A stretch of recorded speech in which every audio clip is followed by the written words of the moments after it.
అందరికీ నమస్తే, welcome to our channel. నేను మీ వెంకటేష్ తెనాలి. చంద్రబాబు నాయుడు జనాల్ని ఎట్లా ఇర్రి పుష్పాలను చేస్తాడో మీకు లైవ్ లో చూపిస్తారనమాట.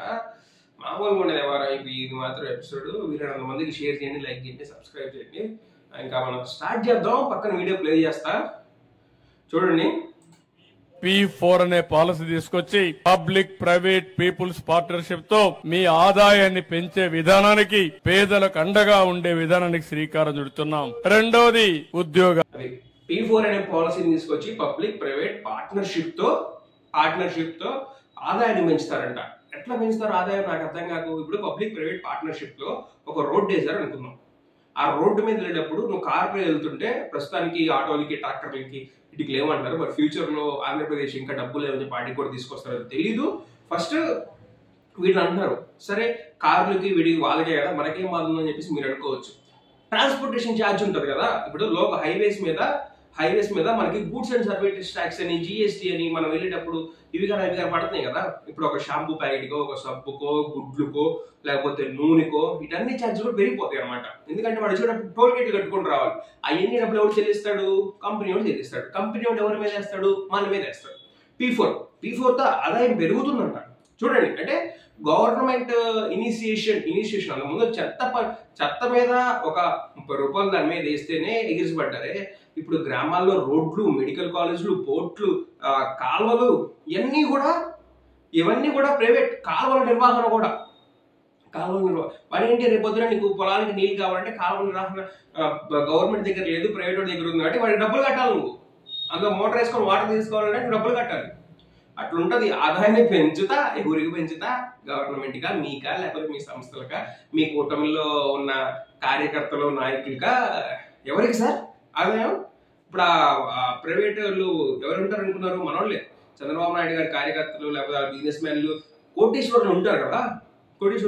ఆడు వచ్చేసి చేస్తాడు. వాడు మన దగ్గర నుంచి రప్ప అని చెప్పేసి డబ్బులు వసూలు చేస్తాడు. నెక్స్ట్ సెకండ్ ఏదో చెప్తారంట, విందాం. రెండోది ఉద్యోగాలు రావాలి. ప్రతి ఒక్కరికి పని ఉండాలి. పని ఉంటే మనం ఆరోగ్యం బాగుంటుంది, ఆదాయం వస్తుంది, మనిషి కూడా తృప్తినిస్తుంది.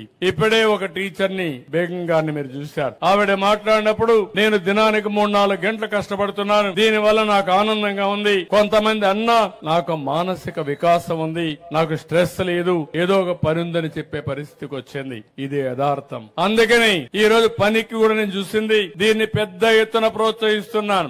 ఏదైతే ఈ రోజు మీరు ఆలోచిస్తున్నారో వర్క్ ఫ్రం హోమ్ అనేది ఒక విధానం కావాలి. మీకు అవసరమైతే స్కిల్ డెవలప్మెంట్ కోసం ప్రత్యేకమైన శ్రద్ధ పెడతాం. కంపెనీలు కూడా తీసుకురావడానికి ప్రోత్సహిస్తాం. మీ ఇంట్లో మీరు కూర్చొని చదువుకున్న వాళ్ళు పనిచేసే విధానానికి శ్రీకారం చుడతామని చెప్పి కూడా నేను మీకు తెలియజేస్తున్నా. వర్క్ ఫ్రమ్ హోమ్ విధానం అంటే చంద్రబాబు నాయుడు గారు వర్క్ ఫ్రమ్ హోమ్ తీసుకొచ్చారని నాకు అర్థం కాదు. వర్క్ ఫ్రమ్ హోమ్ విధానం 2014 to 19 అందరూ వర్క్ ఫ్రమ్ హోమ్ చేశారా? లేకపోతే 1996 to 2004 అందరూ వర్క్ ఫ్రమ్ హోమ్ చేశారా? ఏంటిది నాకు అర్థం కావట్లేదు. టీచర్ అంట 3 గంటలు పని చేసిందంట. ఆవిడ కాళ్ళ మీద ఏమో బైజూస్ లో వీటిలో చేస్తుండొచ్చు. అంతేగాని వర్క్ ఫ్రమ్ హోమ్ అని చెప్పేసి కంపెనీ తీసుకురండి సార్. తీసుకొచ్చిన తర్వాత చెప్పండి 20 లక్షల ఉద్యోగాలు ఇచ్చిస్తున్నారు కదా, ఖచ్చితంగా చెప్పండి. మాకు అందులో ఇబ్బంది ఏం లేదు. మీరు మంచి చేస్తే మంచి చేశారని చెప్తాం. తీసుకొచ్చేసి ఇగో నేను వర్క్ ఫ్రమ్ హోమ్ జాబ్స్ ఇంతమందికి ఇచ్చాను, ఇది డేటా, ఇన్ని కంపెనీస్ ఇవి, వాళ్ళు ఇక్కడి నుంచి శాలరీ పొందుతున్నారు, వాళ్ళ పిఎఫ్ అకౌంట్ ఇది చూపించండి జనాలకి. అది కదా కావాల్సింది. నేను ఏదో ఫ్యూచర్ లో చేస్తా. నేను ఎప్పుడుకో ఎలా ఉంటదంటే 1998లో వల్లికశిల ప్రాజెక్ట్ కి ఒక రాయి వేశారు. దానికి ఒక 30 కోట్లు ఖర్చు అయింది. 30 కోట్లు ఎంతో ఒక రాయి వేశారు మన జగన్మోహన్ రెడ్డి వచ్చిన తర్వాత వల్లికశిల ప్రాజెక్ట్ కి. దాని తర్వాత మళ్ళీ జగన్మోహన్ రెడ్డి వచ్చిన తర్వాత కంప్లీట్ చేసాడు. అక్కడ ప్రకాశం జిల్లాకి అది చాలా యూజ్ అవుతుంది. ఒక 1000 కోట్లు అని ఖర్చు పెడితే అక్కడ ఉన్న ఫ్యామిలీస్ ఎవరైతే ఉన్నారో వాళ్ళందరూ కూడా వెకేట్ చేసి వెళ్ళిపోతారు. అది తర్వాత మనకి ప్రకాశం జిల్లాకి వాటర్ తీసుకురావడానికి చాలా అంటే చాలా యూజ్ అవుతుంది అనమాట.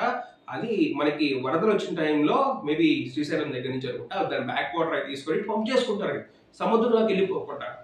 అప్పటి నుంచి కూడా జగన్మోహన్ రెడ్డి వచ్చిన రాజశేఖర రెడ్డి గారు చేయలేదంటే రాజశేఖర రెడ్డి దాని ఫేజ్ 1 వర్క్స్ కంప్లీట్ చేశాడు. మళ్ళీ మన చంద్రబాబు నాయుడు 2014 to 19 ఉన్నారు కదా, ఏం చేయలేదు. తర్వాత జగన్మోహన్ రెడ్డి కంప్లీట్ చేశాడు. కానీ ఇంకా దానికి కొంచెం వర్క్ ఉంది. అట్లుంటది ఎవరు కోవిడ్ ఉన్నా కానీ అట్లుంటది. 70% నేనే కంప్లీట్ చేశాను. 70% నాదే అయిపోయింది. 70% మా టైంలోనే అయిపోయింది. అప్పుడే మేము ఉన్నప్పుడే కంపెనీ వచ్చింది, మేము ఉన్నప్పుడే జీవో రాసుకున్నాం. ఇది తప్ప మేము కంప్లీట్ చేసాం, మేము ఇది స్టార్ట్ చేసి కంప్లీట్ చేసాం, మేము ఇది ఉద్యోగాలు ఇచ్చాం, మా పథకాలు ఇవి, మేమే స్టార్ట్ చేసాం చెప్పకూడదు. ఇప్పుడు ఒక అద్భుతమైన పథకం చెబుతాడు వినండి. మీకు తెలియజేస్తున్నా, చాలా మంది ఆడవాళ్ళు ఉన్నారు. ఒకప్పుడు డాక్రా సంఘాలు పెట్టాను, పొదుపు ఉద్యమం నేర్పించాను. ఆ రోజు అందరూ నన్ను ఎగతాళి చేశారు. ఏంటి ఈ డాక్రా సంఘాలు ఏమైనా చేయగలుగుతారా, వీళ్ళు ఏం చేయగలుగుతారు అని అంటే, ఏం చేస్తారో చేసి చూపిస్తారని చెప్పాను. నేను ఆ రోజు వేసిన విత్తనం ఈ డాక్రా సంఘాలు మా ఆడబిడ్డలని చెప్పి కూడా నేను మీకు తెలియజేస్తున్నా. ఈ రోజు బ్రహ్మాండంగా ముందుకు పోయారు. పొదుపు ఉద్యమంతో ప్రారంభించి ఒక శక్తివంతమైన మహిళా శక్తిగా మీరు తయారయ్యారు. ఈ రోజు మీ అందరి శక్తిని మళ్లీ ఉపయోగించుకుని పెద్ద ఎత్తున మిమ్మల్ని చిన్న చిన్న పరిశ్రమలను ప్రోత్సహించి తద్వారా మీ ఆదాయం పెంచే కార్యక్రమానికి కూడా ముందుకు పోతాం. నేను అందుకే మొన్న ఒక మాట చెప్పాను, గ్రామాల్లో డైరీకి డ్వాక్రా సంఘాలు నేను తీసుకొచ్చారన్నాడు. సరే, అదే మాట గూగుల్ అడిగాను నేను కూడా. డ్వాక్రా సంఘాలు చూడండి. The development of women and children in rural areas. Dwakra was launched the Union Government of India in 1982. It was a sub-scheme of inaugurating rural development area, IRDP. ఇక్కడ కూడా చంద్రబాబు నాయుడు పేరు కనపడాలి. To organise women into groups economic activities ఇది ఉంది. And 1994 ఈయన ముఖ్యమంత్రి అయిన year కూడా లేదు. 1994, 1995 extended to all over districts in India. Extended to అర్థమైందా? 1992లో అది స్టార్ట్ అయితే డ్వాక్రా సంఘాలు నేనే తీసుకొచ్చా. నమ్మేశారు కదా? నమ్మేయండి. ఉమెన్స్ కూడా బాగా చెప్పట్లు కొడతారు వావ్ అని చెప్పేసి. Really wow. నెక్స్ట్, మొన్న ఒక మాట చెప్పాను, గ్రామాల్లో డైరీకి ఎక్కువ ప్రాధాన్యత ఇవ్వాలి. ప్రతి ఒక్క ఇంట్లో పేదవాడి ఇండల్లో ఒక 2 బర్రెలు గాని ఆవులు గాని ఉండే పరిస్థితి రావాలి. దీనివల్ల నెలకు ఒక 30,000 రూపాయల ఆదాయం వస్తుంది. ఒక వయసులో ఉండి ఇంట్లో ఎవరు లేకపోతే అలాంటి వారికి 2 ఆవులు పెంచుకుంటే తద్వారా యాక్టివిటీ ఉండే పరిస్థితి వస్తుంది, ఒక పని ఉండే పరిస్థితి వస్తుంది. దీనికి కూడా ఏమే విధంగా మోడర్నైజ్ చేయాలనో అవన్నీ కూడా చేస్తాం. అదే మాదిరిగా 3వది పాపులేషన్. ఈ రోజు ఒకప్పుడు చంద్రబాబు నాయుడు ఏమన్నారంటే, వ్యవసాయం చేసే వాళ్ళు ఉండకూడదు, వాళ్ళు కూడా సాఫ్ట్వేర్ జాబ్స్ ఉద్యోగాలు చేసే వాళ్ళు రావాలి. అట్లా రావాలన్న చంద్రబాబు నాయుడు గారు ఇప్పుడు ఎక్కడికి వచ్చారు? రాజశేఖర రెడ్డి గారు మాట్లాడుతుంట ఓ మాట్లాడతారు, వ్యవసాయం దండుగా నా మనుషులే మీరు అని చెప్పేసి మాట్లాడతారు. ఈయన చూడండి, మళ్ళీ ఒక 2 ఆవులు ఉంటే అన్న ఇది దానికి వచ్చారు. నిజమే, ఒక 2 ఆవులు. మరి అమరావతిలో వ్యవసాయ భూమి అది, వ్యవసాయం చేసే వాళ్ళు ఉండరు. వ్యవసాయం చేసే వాళ్ళకి మనకి తిండి ఉండదు. వ్యవసాయం మీరు అక్కడ రాజధాని కట్టడం వల్ల కూడా రైస్ బౌల్ ఆఫ్ ఇండియా అన్న పేరు పోతుంది ఆంధ్రప్రదేశ్కి అని చెప్పేసి చెప్తే, వ్యవసాయం ఎవరు చేస్తున్నావు, నువ్వు చేస్తున్నావు అన్నారు. మరి ఇప్పుడు బర్రెల్ని గేదెలను ఎవడో కాసేది చంద్రబాబు నాయుడు చెప్తున్నాడు కదా. మళ్ళీ ఇప్పుడు అద్భుతమైన సమాధానాలు చెబుతాడు చూడండి, రప్ప ఉంటాయి మళ్ళీ ఇప్పుడు చేస్తాం. అదే మాదిరిగా 3వది పాపులేషన్. ఈ రోజు పాపులేషన్ మీరు చూస్తే మానవ వనరుల అభివృద్ధి కావాలి, స్కిల్ డెవలప్మెంట్ కావాలి. ఇంకో పక్క జనాభా కూడా తగ్గిపోయే పరిస్థితి వస్తా ఉంది. ఈ రోజు మీ కందుకూరులో కూడా 1.6 ఫెర్టిలిటీ రేట్. ఒక దంపతులు 1.6కు మాత్రం జన్మనిస్తున్నారు. అంటే 2.1 ఉంటే రీప్లేస్మెంట్ లెవెల్. మీ ఊర్లో మీరు చూస్తా ఉంటారు, జనాభా తగ్గిపోతా ఉంటారు. ముసలి వాళ్ళు ఏజ్ అయిన వాళ్ళందరూ ఉంటారు, చిన్న పిల్లలు కనపడరు. ఉన్నా కూడా కొంతమంది బయట వెళ్ళిపోతారు. కడాన ఊర్లన్నీ కూడా పాడుపడిపోయే పరిస్థితికి వస్తా ఉంది, చూసుకునే వాళ్ళు లేక. అందుకే నేను చెప్తున్నాను, జనాభా పెంచడం కూడా మీ అందరి బాధ్యత. జనాభా లేకపోతే కొన్ని దేశాలు చాలా ఇబ్బందులు పడిపోయినాయి. కొన్ని దేశాల్లో మనుషులే లేరు. ఇప్పుడు భారతదేశం నుంచి మనుషులు పంపించమని మనం అడుక్కునే పరిస్థితికి వస్తున్నారు. అందుకే ఒక పక్క జనాభా బ్యాలెన్స్ చేయడం, 2వది నైపుణ్యాన్ని పెంచడం, చదువు చెప్పించడం చేస్తే ఏ మాత్రం డోకా లేదు. ప్రపంచాన్ని శాసించే శక్తి మన పిల్లలకు ఉందని చెప్పి కూడా నేను మీకు తెలియజేస్తున్నా. అదే నిరూపించాలనుకుంటున్నాం. అయిపోయింది వీడియో.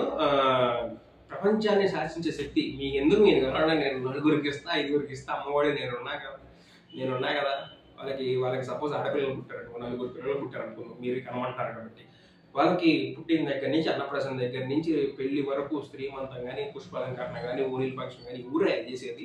వాళ్ళకి నువ్వు డబ్బులు ఇస్తావా? సరే, జనాభా తగ్గిపోతుంది అంటున్నారు.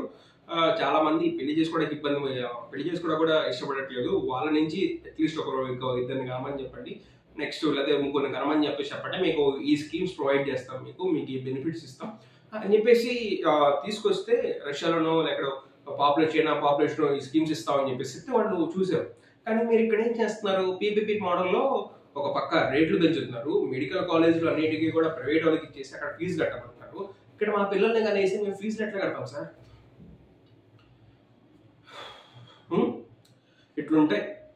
ఇట్లుంటాయి ఇవన్నీ కూడా తెలుగు తమ్ముడు చూసేసి కనిపెట్టారు. అంటే జనాభా పాపులేషన్ యూత్ పరంగా సౌత్ ఇండియాలో కొంచెం తక్కువ ఉంది, వాస్తవం, ఒప్పుకుంటాం. అది చూద్దాం, నెక్స్ట్ వీడియోతో మళ్ళీ కలుద్దాం. Thank you for watching.